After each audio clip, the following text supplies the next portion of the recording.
In this tutorial, I will show you how to make a high-resolution design in Canva. First, open Canva in your browser and log into your account.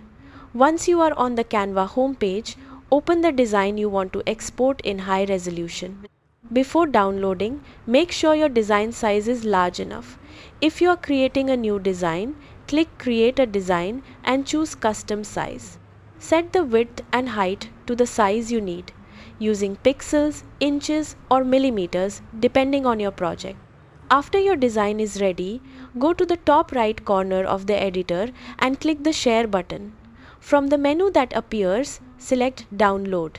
In the File Type options, choose PDF Print if you want the highest quality for printing. This format keeps the design sharp and preserves the details of images and text.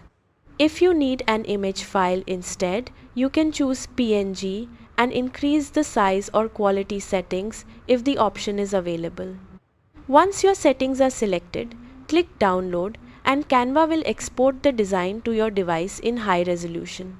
Using larger canvas sizes and high quality download formats helps prevent blurry or pixelated designs.